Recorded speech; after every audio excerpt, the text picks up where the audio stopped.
Today our topic is isn't God anti-gay? Okay, so that's our topic this morning. So, what is the most divisive and confusing issue facing Christianity today? What do you think? It's this topic lah. Okay, this is the hot button topic for the last 3 decades. Okay, last 3 decades is the hot button topic. So let me, before we start this series, this sermon, let me ask you a question. Okay, a friend comes to you. Okay, a friend comes to you, know that you are a Christian, and your friend asks you this question. Okay, and you got 5 seconds to respond. Are you all ready? 5 seconds, A friend come to you, okay? Then he say, do you feel that homosexuality is a sin? Non-Christian friend come to you. What will you reply? Tell your neighbor your reply. Do you feel that homosexuality is a sin? Tell your neighbor, non-Christian. What will you tell him or her? Hey, try lah, how come you're not talking, man? You got 5 seconds, you cannot. I'm still praying for the answer. You got 5 seconds only, because it can happen. Your colleague can come to you, your classmate can come to you. Do you feel that homosexuality is a sin? Keith, like that.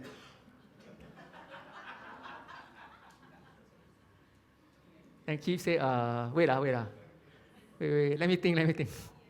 Can I reply you next week? Cannot, right? Can or not? Can say reply next week or not? Huh? All got answer already? If your neighbor never tell anything, just jab them. Say you missed a lifetime opportunity to share with your non-Christian friend. So what's the answer?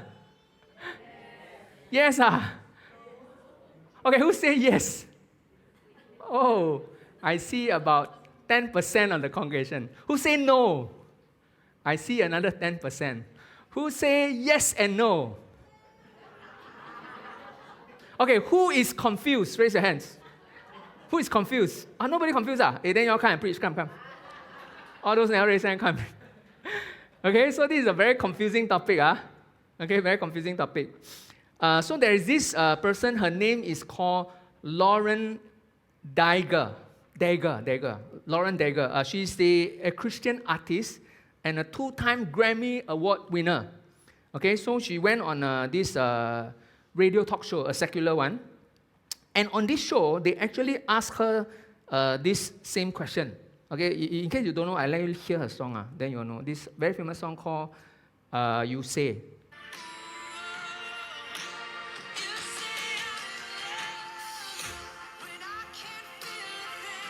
Have you all heard this song before? This song, okay? She sang this song, by the way. So she went to because she's very popular, right? Then she went to a radio station. And at this radio station, the DJ actually, snooked her by asking this question. Do you feel that homosexuality is a sin? Wow, put on the spot, Correct or not? So let me read her answer. She paused for a while. She said, I can't honestly answer on that. I have too many people that I love. They are homosexuals. I don't know. I actually had a conversation with someone last night about it, and I was like, I can't say one way or the other. I'm not God. So when people ask questions like that, that's what my go-to is. I just read the Bible. I just ask them to read the Bible and find out for themselves. And when you find out the answer, let me know, because I'm also learning. This is the answer. You know what the radio DJ say? You know what's the reply? Wow, you are a pro already. Okay, so after she gave this reply, Christian artist, there's a lot of backlash. Then she cried for 3 days. But today, I think she hasn't changed or changed her statement at all. But you must think about it. Actually, this reply is actually very understandable. Okay, very understandable, because actually it's very typical of what a Christian would say if they are put on a spot. Actually, it's a modern day trick question. Actually, it's a modern day trick. And you remember last time the Pharisee always asked Jesus trick question, right? Actually, this is a modern day trick question. Why am I saying that? Because if you say yes, it's a sin, right? that means it feels like you are rejecting all homosexual, correct or not? Then if you say no, it's not a sin, means what? You are compromising your faith. So it's a trick question. Can you see? Okay. So when a person asks this, right, you must ask a follow-up question. What do you mean homosexuality? Do you mean the homosexual person? Do you mean homosexual orientation? Do you mean homosexual friendship? Do you mean homosexual romantic relationship? Do you mean homosexual sexual act? Which one are you referring to? Yeah, so she must have asked that, you see, before you reply. Okay, so it's a trick question, and there's a lot of confusion around it. So this LGBT issue has a split denomination. It has caused pastors to leave their vocation. Okay, and non-Christian as well as Christian are rejecting Christianity because they feel that the stand on homosexuality is discriminatory and archaic. Okay, so a lot of young people are leaving. And public acceptance of homosexuality has soared in record time, especially among the young people, whether you're Christian or not Christian. So in Singapore, the acceptance of homosexuality from 2002 to 2012 increased 50%. Okay, so from 2012 to 2022, it has very much stayed the same. Okay, but there was a 50% jump in 10 years. Okay, so I believe, okay, that the church in general has been more judgmental than loving and accepting. Okay, and because the church kind of don't know what to do with them, so most of the times we inevitably harm them. We stigmatize them, or we condemn them, or we avoid them. So even before I begin this series, right, I just want to, on behalf of the church community, to the LGBT community, right, I want to apologize to them because we have not done well. Okay, we have not done well because we are also lacking information. So many times we are just lost. So on behalf of the community, we want to apologize for how you have been treated. I don't think we have done well. All right.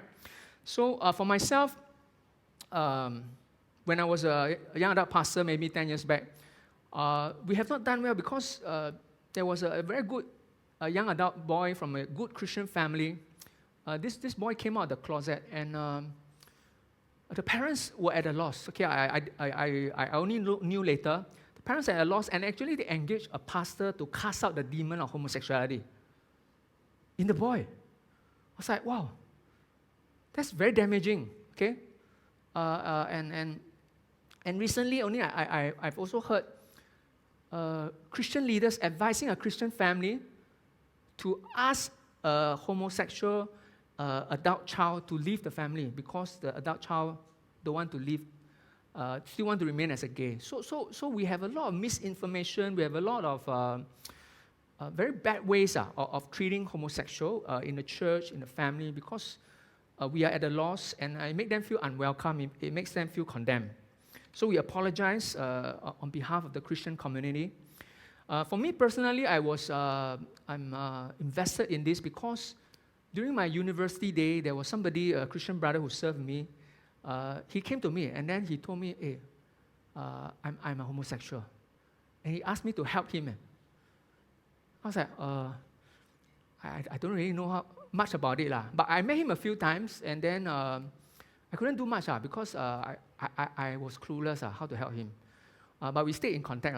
Yeah, so since university days, I was quite invested in this topic, and I know the struggle and pain of somebody walking through this condition. All right. So today, I'm only covering on not the LGBTQ. I'm only covering on the LGB. Okay, lesbian, gay, bisexual, means anybody with same-sex attraction. So this is a disclaimer. Just take note. This is a disclaimer. This message only for people who are open to what the Bible has to say about homosexuality. This message is not for people who believe that homosexual lifestyle, there's nothing wrong, and want to continue living in that lifestyle. It's not for you. Okay, this message is not for you. It's for people who are open to what the Bible has to say and want to explore what the Bible has to say about this area, or who are struggling to obey God's word pertaining to this area. All right? So first of all, let's do some definition. Okay, some definition. Is my clicker working? Yeah, let me try. Okay, so if you have any questions while I was speaking, you can put down your questions at this Slido code over on the screen. All right, I'm sure some of you have some questions. All right, let's do some definition first. So definition, biological sex. Biological sex means the sex that the person is born with, the biological sex, okay? The anatomical, the physiological, and genetic characteristic associated with being male or female. Okay, the second one, definition is gay sexual orientation. Okay, means having the emotional, romantic, or sexual attraction to members of one's own sex. So I'll use the word gay to refer to both male homosexual as well as lesbians. Okay, I'll use the word gay. Third definition, gender identity. Okay, gender identity is different from orientation. Gender identity means the psychological sense of being male or female. So it could be female, but your psychological sense, you feel that you are male. Okay, so that's gender identity. Social gender role means whether you behave in a socially acceptable way. For example, a male should act masculine, a female should act feminine. Okay, so that's gender role. Okay, so how do they determine gay sexual orientation? There is a test called the Kinsey scale. Okay, Kinsey scale. So it's from 0 to 6. 0 means completely heterosexual. 6 means completely homosexual. So it's a scale. So what they do is they put sensors on your genitals to test the blood flow. So they will put different images of male and female, and they will test your so-called your erection. Okay, so that's a scale. So some people are bisexual when they are like 3 or 4. Okay, so that is what it means. So as long as you have some sexual attraction to the person of same sex, that's where you lean towards homosexuality. Okay, so when we are talking about homosexuality, it's very important to differentiate homosexual orientation. Okay, orientation itself is there's nothing wrong with orientation. Means you feel emotional, romantic, sexual attraction to somebody of the same sex. It's orientation. Okay, there's nothing you can do. It's your own wiring. It's your own your sense. Okay, so the Bible is not against sexual orientation. Okay, because it's a temptation, it's a desire. The Bible is not against homosexual person, okay, because God loves the sinner, not the sin. God is also not against having a friendship with somebody of the same gender. Friendship, that's not an issue. The problem becomes what you do in the bedroom, okay? The homosexual acts itself is what God is against, okay? So if a romantic relationship leads to sexual act, then of course we discourage the romantic relationship. But it's the sexual act in the bedroom that is what the Bible deems as sin. Okay, all right. So all clear, all clear. Okay, so the big idea for us this morning is this: God wants to dispel falsehood about homosexuality to bring holiness and healing. Take note, it's not to bring you to become a heterosexual. That's not the aim. Okay, the aim is to bring holiness and healing. That's very important. Okay, so we also want to dispel falsehood because we want to reclaim back the rainbow. Do you all know the gay flag got only 6 colors? Y'all don't know, right? So actually rainbow got 7, but gay flag only 6. So we want to reclaim some of this. Rainbow represents promise and goodness of God. Okay, so we want to reclaim that as well. And we're going to debunk 10 popular misconceptions, falsehood, and modern-day myth regarding homosexuality. Okay, when you first are confronted with these statements are usually very convincing. They make a lot of sense, and you actually easily agree with it if you are not careful. All right, so 10 statements. But if you dig deeper, usually the statements got something wrong. First statement, first falsehood is homosexual sin is worse than any other sin.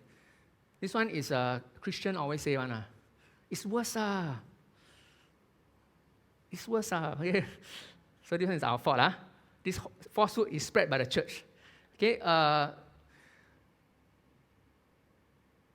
All sins are not equally serious. Okay, some sins are more serious. All sexual sins are equally serious. Okay, it doesn't mean homosexual sin is more serious than other sexual sin. Okay, so this is the misconception. And remember, in my first sermon, I talked about we are all sexually broken in one way or another. Okay, so it is a serious sin, but it is not more serious than other sexual sin. Okay, so in 1 Corinthians chapter 6, verse 18, which I also talked about in the last sermon, it says, Apostle Paul says, flee from sexual immorality. Every other sin a person commits is outside the body, but the sexually immoral person sins against his own body. Do you not know that your body is a temple of the Holy Spirit within you, whom you have from God? You are not your own, you were bought with a price, so glorify God in your body. So can you see the phrase, flee from sexual immorality? So this word is called porneia. In Greek, porneia is where we get the word pornography from. So porneia is an umbrella term to refer to any sexual act outside of marriage, and it occurs 24 times in the New Testament. So anytime it occurs, it refers to any sexual act outside of marriage. Okay, so any sexual sin is on equal footing as they are all sexual immorality. There's another word for adultery called moquil. It occurs 15 times. Okay, so sexual immorality is a much more wider term that the New Testament uses. And it says, Apostle Paul says, every other sin you commit outside the body. Sexual sin is the only one that you commit to your body or in your body. Okay, so which means he's telling us, hey, don't take it lightly. It's very serious because you're taking the Spirit of God which is in you and you're going to unite it illegitimately. Okay, so you are uniting it. It's not physical. It's spiritual. It's sacred. Don't do that because the body and sex is sacred. Okay, your body belongs to God. It is a temple of the Holy Spirit. It doesn't really belong to you. It belongs to God because He bought it with a price. Okay, so if we go into Leviticus chapter 18 in the Old Testament, it's one whole chapter on sexual sin. Okay, so in Leviticus 18 it says sexual sins like homosexuality, adultery, sex outside marriage, incest, bestiality means sex with animal. Okay, so in chapter 18, he end off with this. He called all these sin abominations. All these are abominations, and the sentence is death sentence. Okay, so what does it tell you? It tells you that all sexual sin is serious, and all equal. Not one is more serious because all have to die anyway. Okay. All kena stone. Okay, so it is a very sensitive topic that the church is being guilty of labeling them as, wow, you are a greater sin. Not true. In fact, I feel adultery is a greater sin because you betray your wife, your spouse, to go sleep with another woman. Is more serious actually. Okay, so it's a sensitive and painful topic, and we want to come with the context that we're all sexually broken, and we are as broken as somebody who does it. All right, so we need to come with that topic, that hard attitude, because it's a sensitive and painful topic, and we do not want to be judgmental in any way. All right. Second falsehood: homosexual sin is accepted between two committed married partners. Okay, so because we remember in my first sermon I said sex within marriage is acceptable, so the gay will tell, hey, I can get married, then it's acceptable already. Hallelujah. Okay, so right now, there are 35 countries out of 195 countries that accept gay marriages. Thailand is next, huh? Okay, that's 18% of all countries. So you say, hey, maybe I go to Taiwan. I get married, I come back, then not sin already, ma. Wow, solve the problem, correct? Does it make your sexual act then not sinful? Okay, not true, because in Genesis 2:14 it says, a man shall leave his father and his mother and hold fast to his wife, they shall become one flesh.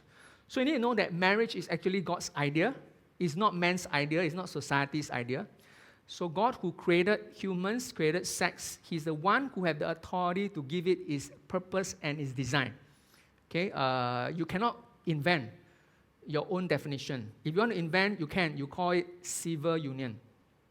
It's not marriage. Marriage, as defined by God, who invented it, is a union between a man and a wife. Okay, you cannot change it. If you want to change it, use another term. Okay, don't mess up the marriage that God defines. Okay, so then the question say, okay, why must be opposite gender? Why? Okay, so if, in Genesis 2:18, actually God says, it is not good that man should be alone. I'll find him a helper fit for him or suitable for him. So this word fit is actually a Hebrew word called connecto. Connecto. Okay, this word connecto is actually comprised of two words. K, which is like, similar. Negate means opposite or against. Okay, so this word fit means is interesting word because it's the same but different. Same essence but different. So the partner that is fit for him is the same in essence but different, opposite, facing each other, equal. Okay, so it means complementary. Okay, means there's something that the female have, the male don't have. Okay, whether it's temperament, character, biological organs. Okay, so it's different. Together, the law of complementary. Together they work together and they become better because they help one another. Okay, so it's different. Fit has like idea of same but different. All right, why is homosexual act in marriage wrong? God gives another reason in Romans 1:26. He says, for this reason, God gave them up to dishonorable passions. For the woman exchanged natural relations for those that are contrary to nature.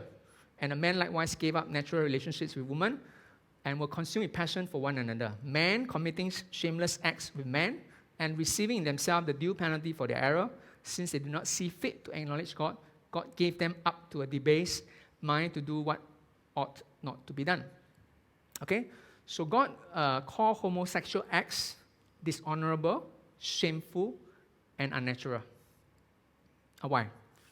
Because when God created man and wife, when God created sex, it is the design. Okay, the design of sex and the sexual organs is meant to fit one another.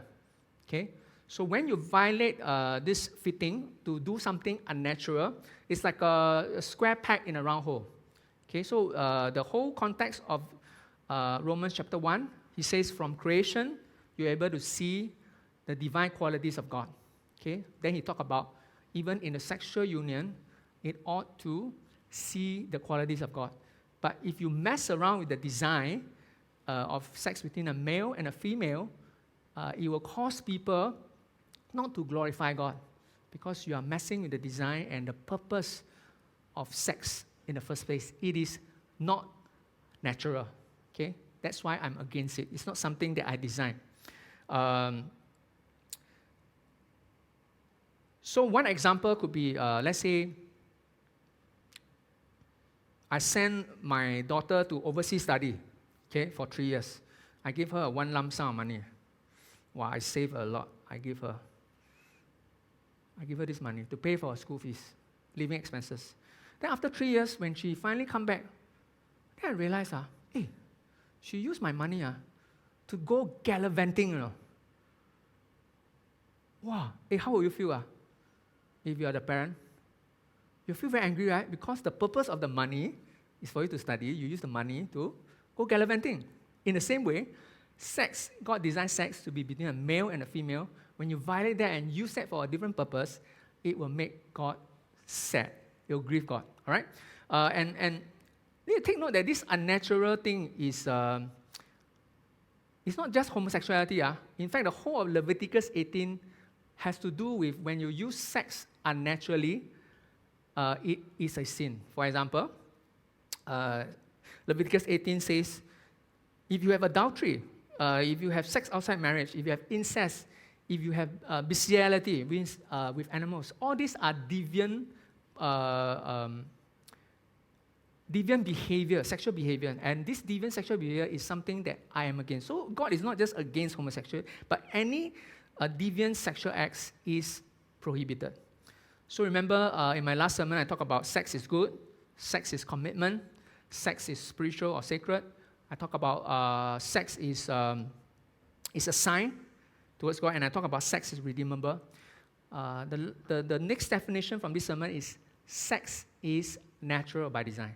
Okay, so anytime you make it not natural, something that is not the way God intends it to be, it becomes a sin. Okay, sex is natural.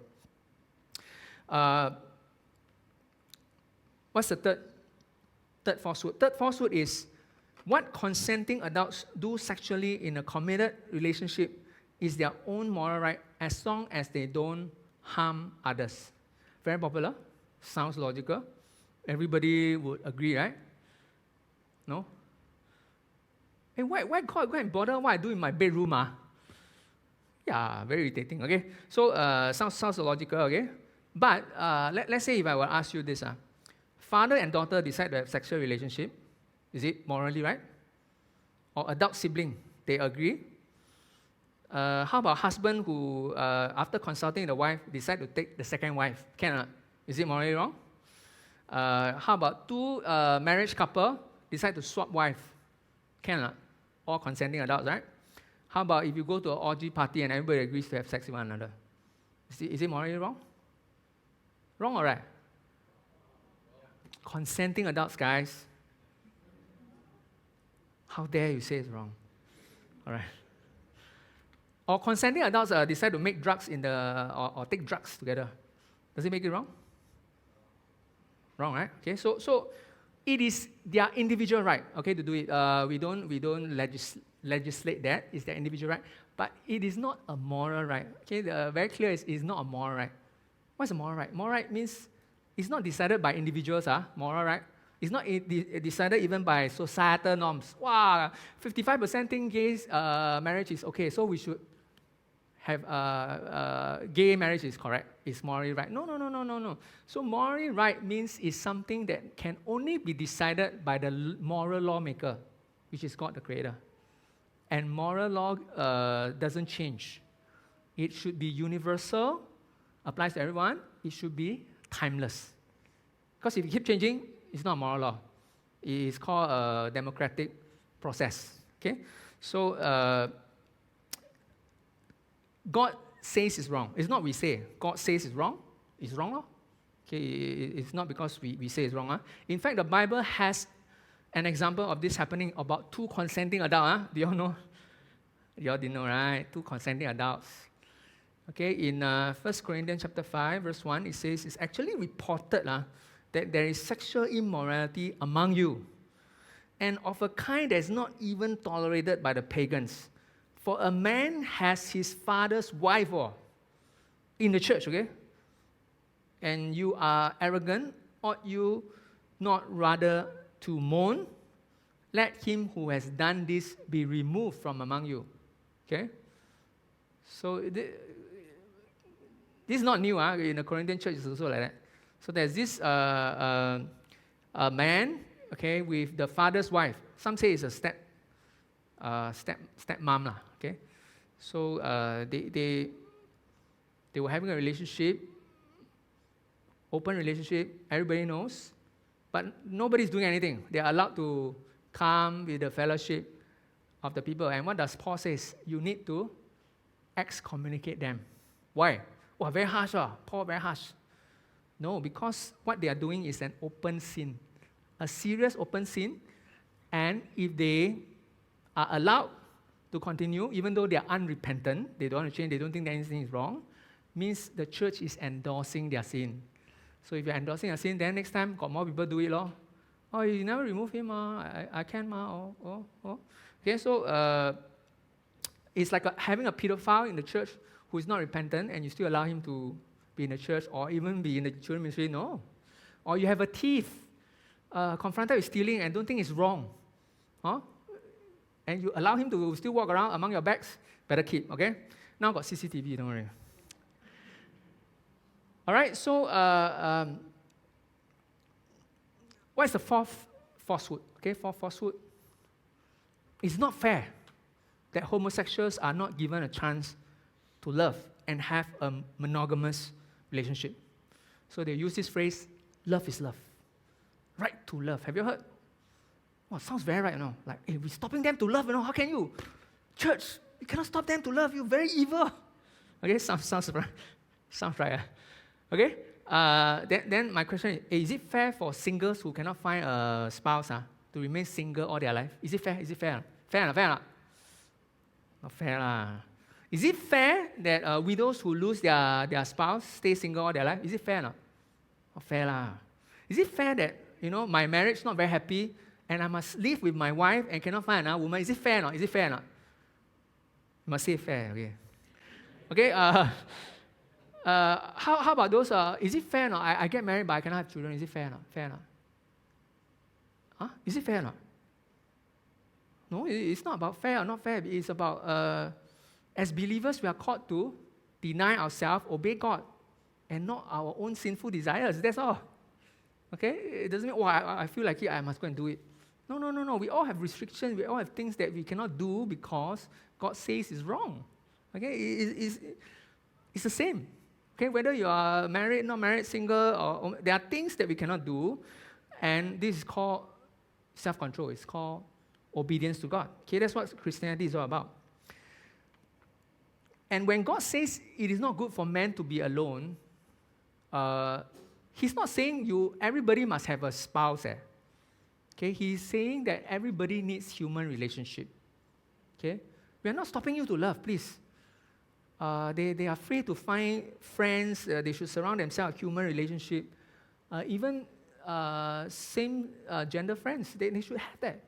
Okay? The only restriction is the homosexual acts itself that the Bible provides. You need relationship. They should be in relationship.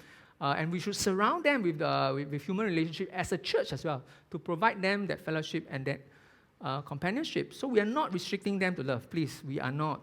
Okay, it's only with regards to sexual act, which we all have restraints. Doesn't matter what life stage you're in.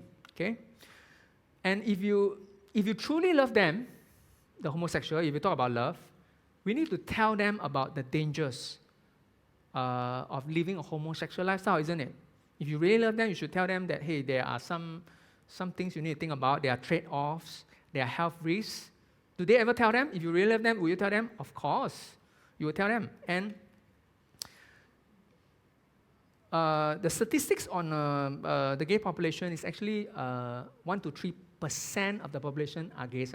1 to 3%. Okay, but the statistics of their health issue is very high. Okay. So, for example, gay youth account for 30% of completed suicides. Okay, considering they are only 1 to 3% of the population, 40% of gay youths have either attempted or seriously contemplated suicide. Okay, very high. Gay men are 6 times more likely to attempt suicide than heterosexual counterparts. Lesbians are twice as likely to attempt suicide as heterosexual women. Gay youths are 9 times more likely to use injectable drugs. 30% of lesbians have history of sexually transmitted disease.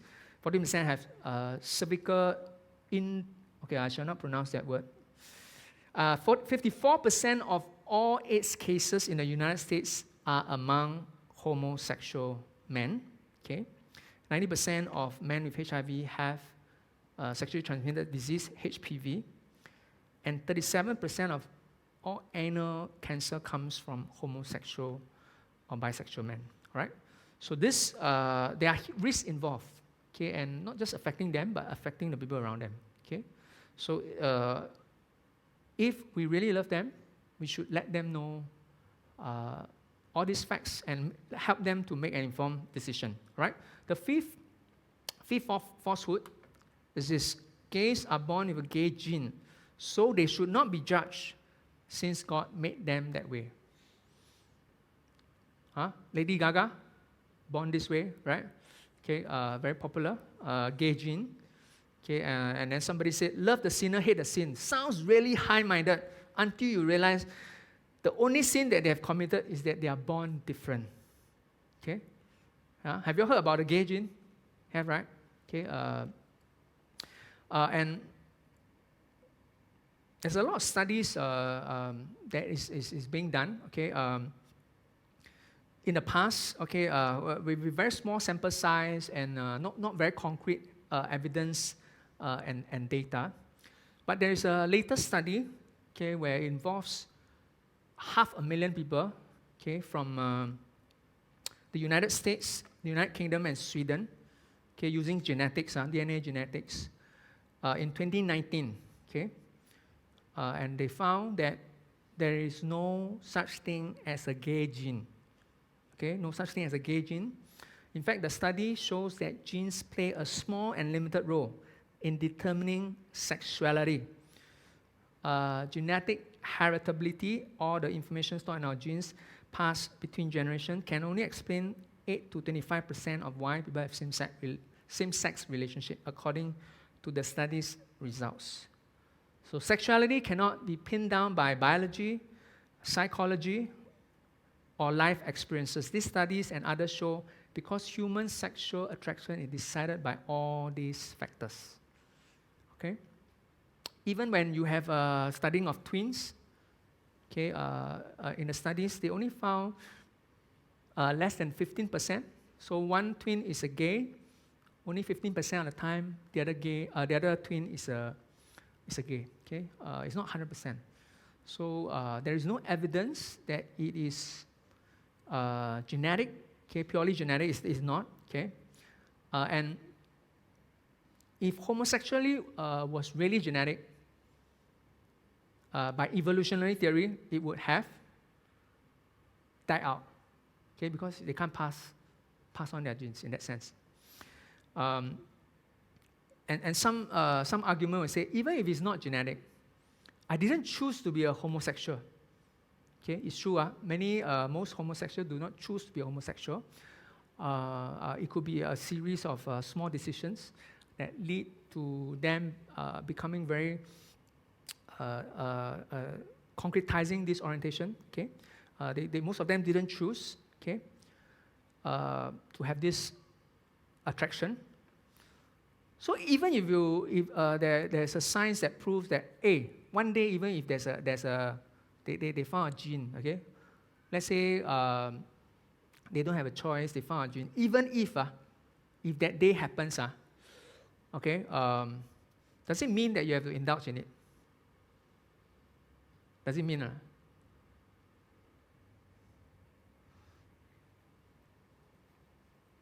So for example, let's say they were trying to find a violent gene, by the way. Serial killer, violent gene. So some of the lawyers have used this card for, this guy is serial killer, got violent gene. Please lower his sentence. But latest research showed that there's no such thing as violent gene anyway. Your child got murdered and say, because this guy got violent gene, let's half his sentence. How will you feel if you are the father or mother? No lah. Even if you have a propensity, doesn't mean you have no choice, doesn't mean you have no self-control. In fact, the Bible actually says we all have a selfish and sinful human desire. We all have. Okay, not just them, we all have. Does it excuse you for being inconsiderate? Does it excuse you from indulging in your sins? No, it doesn't. We all struggle with lust, okay? Whether you are single, married, homosexual, we all struggle with lust. It doesn't mean you can just go and sleep with whoever you want. We need to exercise self-control. Okay, we can say no to these sinful behaviors. Okay, number 6. Homosexual orientation is normal since 10% of our population are gays. Okay, this 10% is actually floating around in the gay agenda because they have been using this Kinsey reported figure of 10% for decades. Okay, but this Kinsey study actually is poorly designed. It's using a non-random selected population, 25% of whom are prisoners. Okay, so this figure is wrong. A figure of 1 to 2% is generally quoted. And in the latest statistic from US, they do it with 3,000 over people, from age 25 to 74, they found that only 3.1% are male homosexual, and lesbians are only 1.5%. Okay? And because of this whole idea that 1 in 10 person is very normal, there's nothing wrong, you should just accept it, you should affirm it, there's this whole conversation going on. And there is a gay agenda that is pushing to normalize it. Okay? And how do they do it? They do it through our favorite channel, Netflix. So got one person quite fed up. There was somebody who wrote, non-Christian. He wrote, wow, how come this Netflix, every time when it come out a new show, there's an unnecessary gay character. Then he posted this SpongeBob picture, which is quite funny. You know, unnecessary gay as a pumpkin into SpongeBob's mouth. So he posted this. Then there was an uproar. Oh, yeah, it's true. How come all this random gay person just insert in the story? You know, no need lah, no need. So what did Netflix reply? Sorry, you have yet to realize that every gay person is very necessary. That's their reply. Okay? Quite cute. All right, but it's true. Even non-Christian are making the comment, hey, how can I don't anyhow add gay person? Every show also must have a gay person. You know, are you serious now? Are you serious now? Okay? So there's this agenda. And the worst thing is coming into children's show, Disney. You know, Buzz Lightyear. Don't need lah. Come on. Give me a break. Don't influence my children. You know, so this gay agenda is really on the move. All right. Okay, number 7. What's the 7th falsehood? The Bible's interpretation on homosexuality needs to cater to modern day realities. Okay. There are actually 6 specific passages that talks about homosexuality. 3 in the Old Testament, 3 in the New Testament. All right. First one is Genesis chapter 19, Leviticus 18, Leviticus 20. In the New Testament is Romans 1:26, which I've already read, 1 Corinthians 6:9, and 1 Timothy 1:10. Okay, in Genesis 19 verse 4, basically it talks about Lot in this place called Sodom. Okay, and he visited this place, and when he went into one house to stay overnight, it says, before they lay down, the men of the city, the men of Sodom, both young and old, all the people to the last man surrounded the house, and they said to Lot, where are the men who came to you tonight? Bring them out to us, that we may know them. Okay, so all these men in Sodom wanted to sodomize Lot's guests, male guests. Okay, and they call out to Lot, and then later on, the angels say they're going to destroy the place because the outcry against these people has become great before the Lord, and the Lord has sent us to destroy it. Okay, so some of them say, hey, this one might not be, they are judging them because of homosexuality, leh. It may not, leh. But actually Jude confirms it. Jude says, just as Sodom and Gomorrah and the surrounding cities, which likewise indulge in sexual immorality and pursue unnatural desire, serve an example by undergoing punishment of eternal fire. Okay, so God was punishing Sodom and Gomorrah because of their unnatural desire. Of course, in Leviticus, very clear, you shall not lie with a man, and as a woman, it's a death sentence. Okay, it's an abomination, right? In 1 Timothy chapter 1, verse 8, he says, the law is good if one uses it lawfully. Understand this, that the law is not laid down for the just, but for the lawless and disobedient, for the ungodly and sinners, for the unholy and the profane, for those who strike their mothers, fathers, murderers, sexually immoral, sexually immoral, and those who practice homosexuality. Okay, so all this contrary to sound doctrine.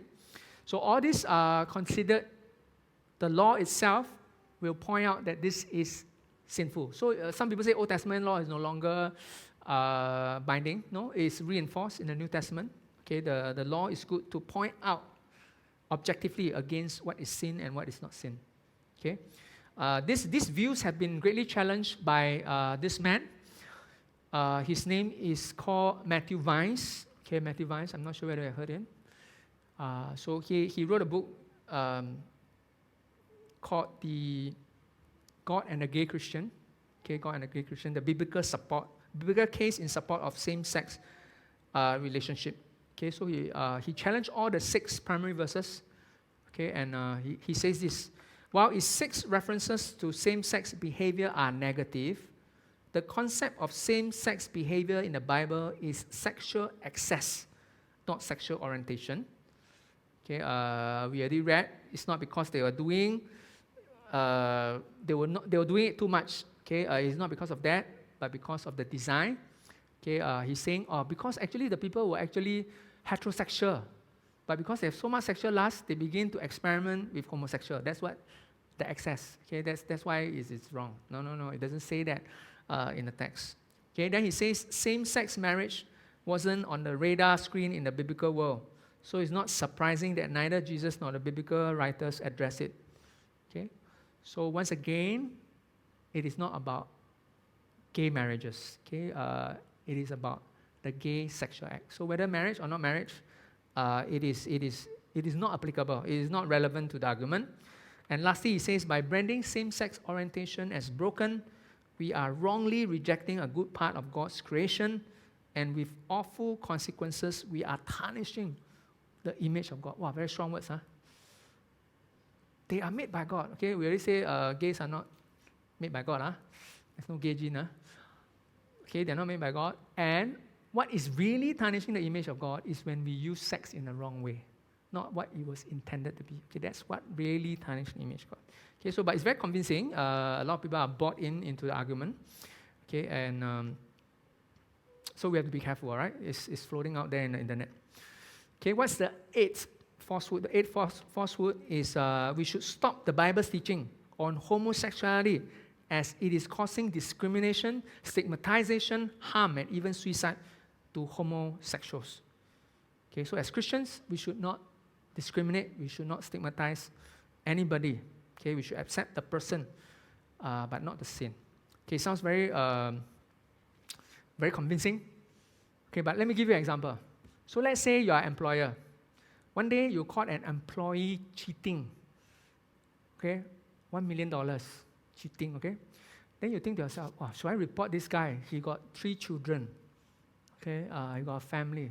If I report to the police, he may lose his job, go to prison, children nothing to eat. He may commit suicide, or he may die by suicide, okay? Are you going to report him? Yes, right? You cannot, he may die, better don't report him. No. You will still report him. Okay, and if he died by suicide, is it your fault? No, right? And will you, after this thing, maybe I must change my stand on cheating, scamming as my moral right and wrong. I must, because it may harm him. No, right? We don't think like that, right?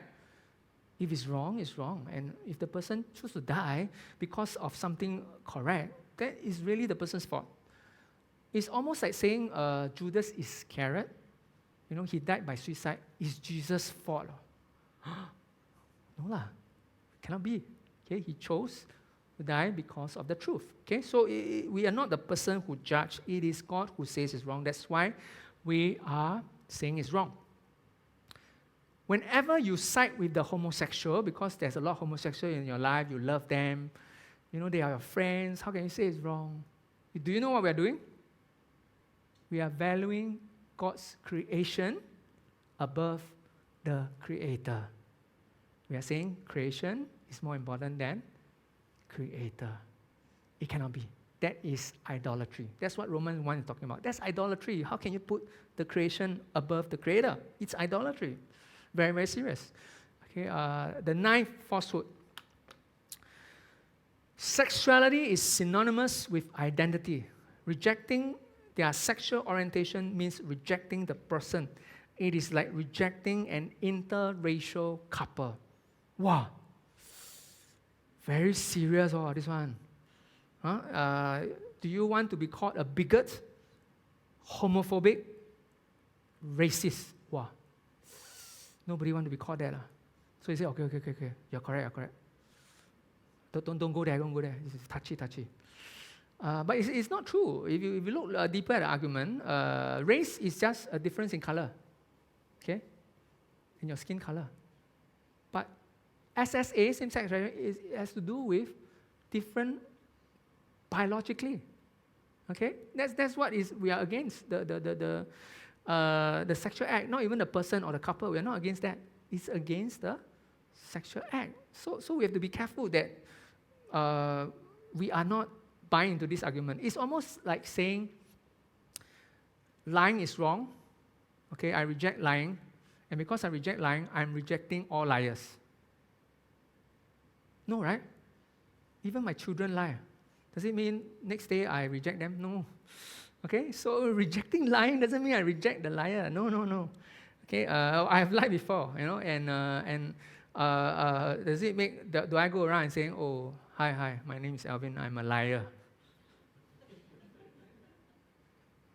No, we don't define ourselves by our sin, or I'm an alcoholic. So for myself, I'm a few things. I'm a Christian, I'm a pastor, I'm a husband, I'm a father, I'm a son, I'm a citizen of Singapore, I'm a sinner, okay, and I'm a heterosexual. Okay, I don't go around, hey, hi, my name is Alvin, I'm a heterosexual. No. So we have many identities, okay, but sexual orientation is not and should not be our primary identity. What's our primary identity? Huh? Our primary identity is not our sin. Also, I don't go around. I'm a liar. I'm an alcoholic. I'm a porn addict. No.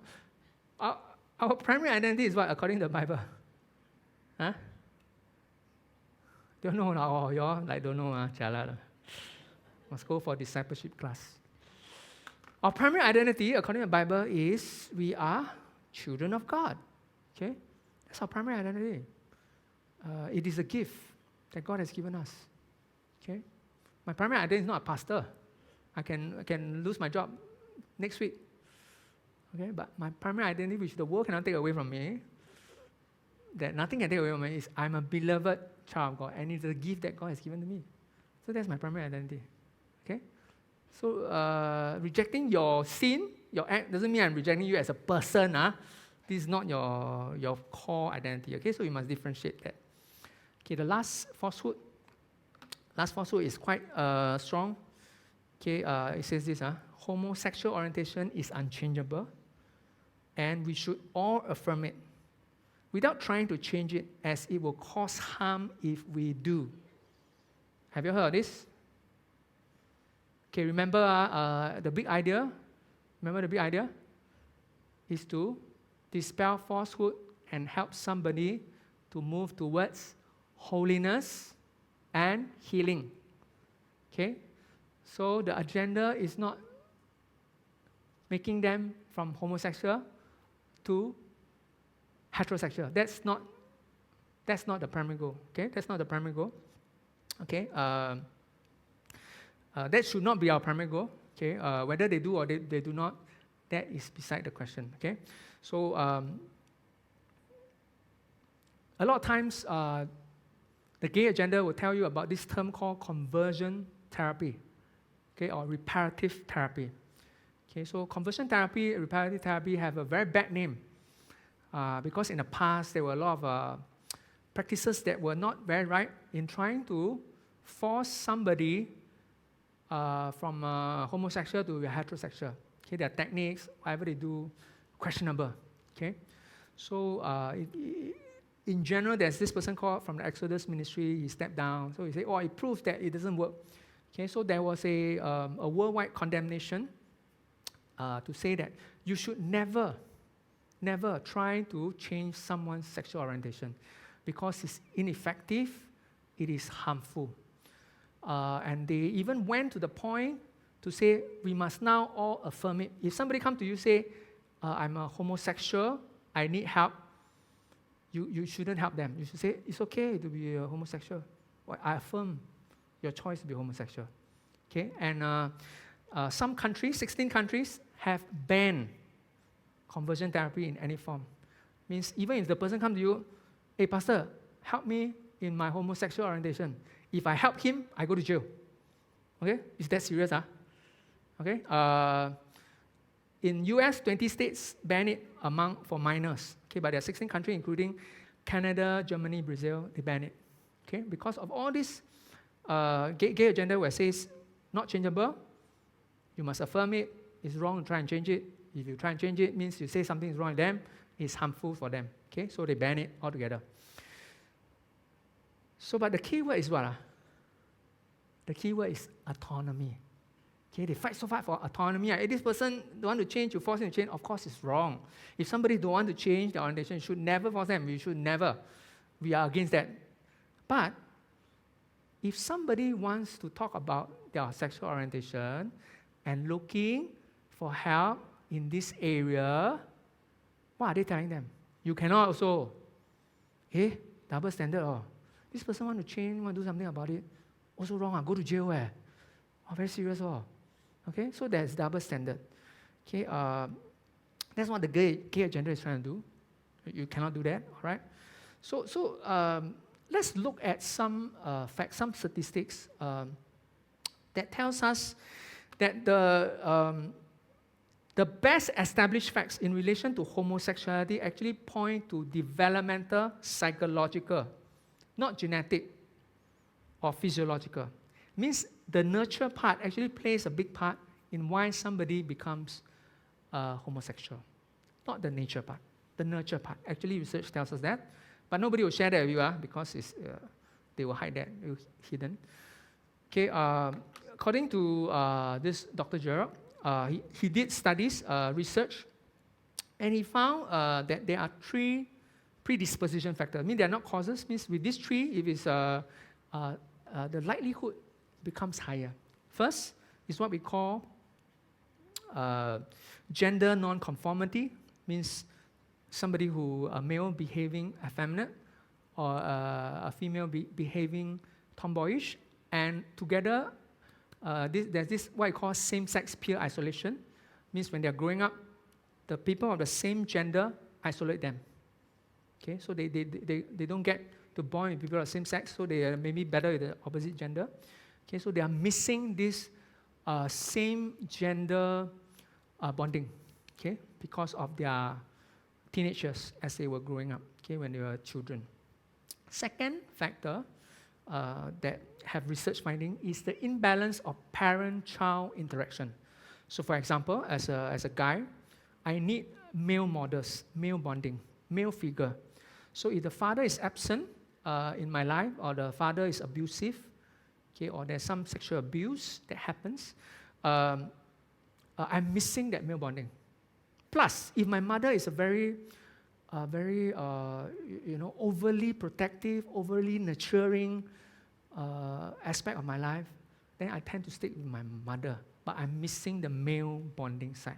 There's no uncle in my life, then I will miss that male bonding that I will carry over into my adult life, where I look for that male bonding that I was missing as a teenager or as a child. Okay? If you are female, of course, the opposite happens. Okay? If your mother is a very abusive, very neglecting, very hurtful, whereas your father is the opposite. So they are missing that role modeling. Okay? And the third factor has to do with emotionally instability, immaturity, negativity, moodiness. Okay? Their emotional state is usually quite difficult because of the past, of their ego, So there's this whole area that they are not able to regulate. Okay, so with these 3 factors, so to speak, and with some, it could be some sexual abuse, whatever. With these 3 factors, they found that the predisposition becomes higher. So when it comes to treatment, what they try to do is to try and talk about these 3 areas, okay, to bring healing and wholeness. Whether they change the orientation is beside the question. Okay, is to help them to become better in these areas and understand themselves better. Okay. Change is possible in a research of 200x case over a 12-year period. Okay, they interviewed 200x case. They found that 11% of them actually changed. Okay, from homosexual to heterosexual, 11%, 37% women, okay, 29% and 63% have what I call moderate change, lenient criteria. Okay, means they are not at all bothered or slightly bothered. Okay, so it's the minority, it's not the majority that change orientation, but it doesn't mean change is not possible. Change is still possible. About 1 in 10. They also did a survey on 100 gays, ex-gays who had post-treatment. So they follow up them up 2 or 3 years after treatment. 43% drop out, but they found that those who stayed, 11% changed their orientation, 26% satisfactory, 11% improved, 9% unchanged. What does this tell you? It tells you that the gay agenda, that change is not possible, treatment is harmful, doesn't help in any way, is false. Okay? Even if the percentage is low, helping them to heal is a good process. Some of them may change their orientation, some may not. That's not the end goal, remember? Okay, so this is the falsehood that we need to counteract. Okay, and in 1 Corinthians 6, verse 9, he talks about all the different sins. Okay, so homosexuality is not the only sin, by the way, of people who will not inherit the kingdom of God. It says here the greedy, greedy one, I think quite scary. Greedy also cannot inherit, not just homosexual. So if you're greedy, please, control yourself a bit. The greedy one, I think all of us are guilty. Will not inherit the kingdom of God. Don't always just point, hey, see, got homosexual, they will not inherit. No, greedy also not inherit. Okay, so it says here what? Such were some of you. Such were some of you. Means what? Means homosexual. There were some homosexual who are now not homosexual. Okay? Means change is possible. Okay? And there's this ministry called Indigo Ministry. I know the CEO. He's a medical doctor. So he started this ministry to help people who are struggling in this area. Okay, I'm glad it is not a crime in Singapore. Okay, so there are resources. You can go there. You can find. All right. Lastly, how do you respond to homosexual as a church? Okay, how do you respond? I think that's important. So there's this guy. His name is Caleb. Caleb. He used to be raised by 2 gay lesbian parents. Okay, so he became a pastor, and he held on to the conservative view of homosexuality. He wrote a book when asked how to respond to homosexual as a church. He says this: allow people to belong before they believe. If you're going to ask people not to identify with the LGBT community, you better have another community ready for them. Give people margin for God to work in their lives. Healing and spiritual heart surgery takes time. Help people to feel safe about admitting struggle without fear of backlash. Create an environment where it's okay for teenagers to ask questions and be authentic. Train youth leaders to listen and ask the right questions. Create support for parents of gay teenagers. Spend time with LGBT people outside and inside your church. They are there. Listen, ask questions, and learn. I think it's a very, very good advice that we can all take. But to be honest, it's not so clear-cut. Because when I was a young adult pastor, there was a gay couple that walked into our congregation, okay, a big congregation, 300-400 people. So they went to cell group, all that together. And we didn't know that they are a gay couple. Eventually, one of the person wanted to audition to become part of the worship team. Okay? But before you audition, some of my leaders looked at the Facebook post and found, how come these 2 fellas together, holding hands? Oh, how come? So they asked, Pastor, how? Can serve in worship team? Wow, see, the answer sounds very nice, but in actual, it's not so clear-cut, right? So I had to sit down with one of the guys. I met him up, the person who wanted to be auditioning. So I said, we realized we found all this, So I talked to him. Then he says he doesn't believe that a gay lifestyle or gay sexual act is sinful. He doesn't believe that. He doesn't, and there's nothing wrong, So I told him, okay, but for us, we welcome you to be part of the service, or in the cell group to learn about God. But we will have to let you know that serving as a worship team, are very visual on the stage, or that it's not something that we will allow. we're sorry. It's not. We hope that you can come to a different talks that we have about this topic. Okay, but the end story is they left. Okay, it's not easy. There's no perfect answer. And I just want to leave you with the story of my friend who came, my university friend.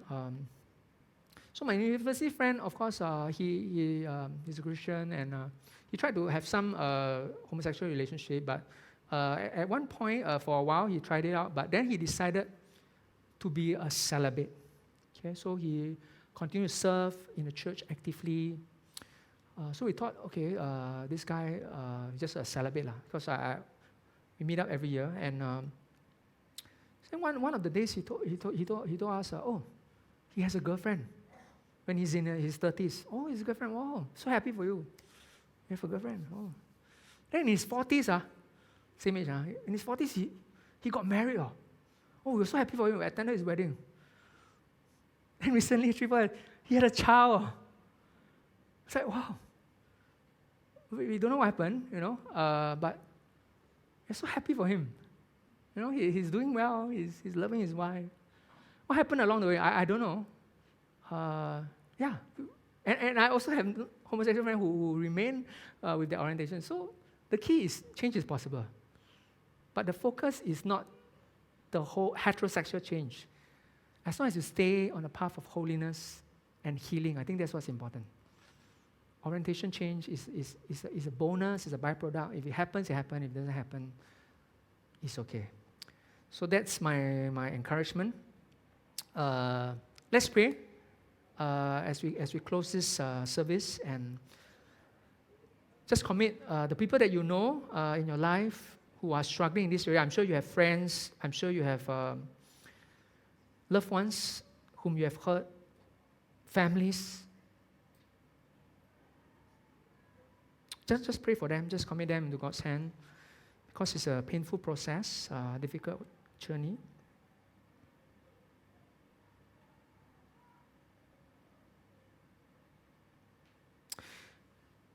Father, I pray for everyone who's struggling in this area. Father, I pray that may they know that you love them. May they know that you died for them. May they know that you do not condemn them, O Lord. Father, I pray that your healing touch upon them. I pray, Lord, that they will journey not towards rebellion, but towards obedience, holiness, and healing, O Lord. Father, I pray you touch them in your own special way. I pray for families who are struggling in this area to accept a homosexual child. I pray for your grace to extend to all these families, that they will also embrace these ones in their home and provide that loving environment in their home, O Lord. I pray you teach them, equip every family to love the sinner, but not the sin, O Lord. Father, help us to speak the truth in love in the family. Father, help us as a church as well. When we encounter people with this orientation, help us to accept them, help us to embrace them as that community that they need, O Lord. So that they will not be isolated, so that they will not be stigmatized, not discriminated in any way, O Lord. So help us to represent your love to them. We pray and ask all this in Jesus' name. Amen. All right, there are three resources. The first one is God Anti-Gay. It's written by a homosexual who became a pastor, a theologian. Okay, so you can read that on the biblical stand. All right, Messy Grace is somebody who was raised by gay parents, and he talks about how to do it practically in terms of ministering to gays. Okay, Messy Grace. And the last one is actually a YouTube video of this person called Mike Winger. Mike Winger did a 4-part sermon on homosexuality, which he did very well. Okay, so if you want to go into more in depth how he tackles Matthew Vine's every argument, you can watch this 4-part sermon. Because I know if I preach a 4-part sermon to y'all, you all